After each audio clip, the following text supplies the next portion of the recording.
ఇది రామాయణంలోని అత్యంత భావోద్వేగభరితమైన ఘట్టం. భ్రాతృప్రేమ, ధర్మనిష్ట, రాజకీయం ఇవన్నీ కలిసి మన హృదయాలను తాకి అద్భుతమైన సంఘటన. మనము చూస్తున్నాం భరతుడు రాముని కోసం అడవికి వెళ్లడం, రాముడి పదవిని పాదుకలకప్పగించి తాను భక్తితో పాలించడం. ఇది భరతని త్యాగం, భక్తి, ప్రేమకు నిలువెత్తు నిదర్శనం. ఇలాంటి వీడియో ఇంకా ఎన్నో మీకోసం రాబోతున్నాయి. వెంటనే ఈ ఛానల్ను సబ్స్క్రైబ్ చేసుకోండి. అయోధ్యలో జరిగిన ఘోర సంఘటనల తరువాత భరతుడు అన్నయ్య రాముని కోసం అడవిలోకి ప్రయాణమయ్యాడు.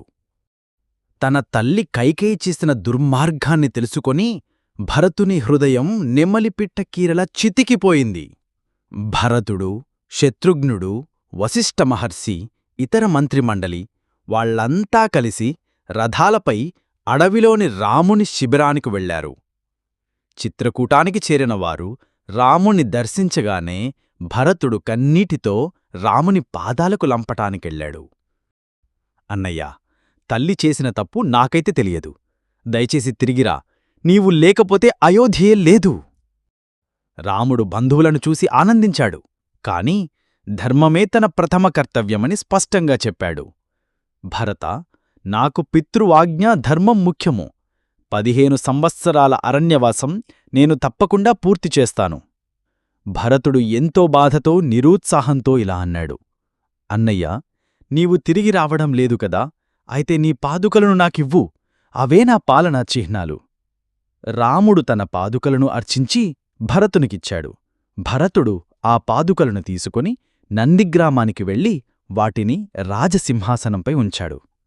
తాను తాడితో కట్టిన వలకాలు ధరించి తపోనిష్టతో రాముని ప్రతినిధిగా పాలించాడు. అతని పాలన ధర్మపాలనగా చరిత్రలో నిలిచిపోయింది. ఈ ఎపిసోడ్ మనకు నేర్పేదేమిటంటే, ధర్మం కోసం రాముడు ఎంత పట్టుదలగా ఉన్నాడో, రాముని కోసం భరతుడు ఎంత త్యాగం చేశాడో. ఇది సోదర ప్రేమ, భక్తి, ధర్మబద్ధతకి శాశ్వత గుర్తుగా నిలిచిపోయింది. ఈ కథ కేవలం పౌరాణిక గాథ కాదు, మన కుటుంబ బంధాల విలువ, మన విలువల పట్ల ఉన్న అంకిత భావాన్ని గుర్తుచేస్తుంది.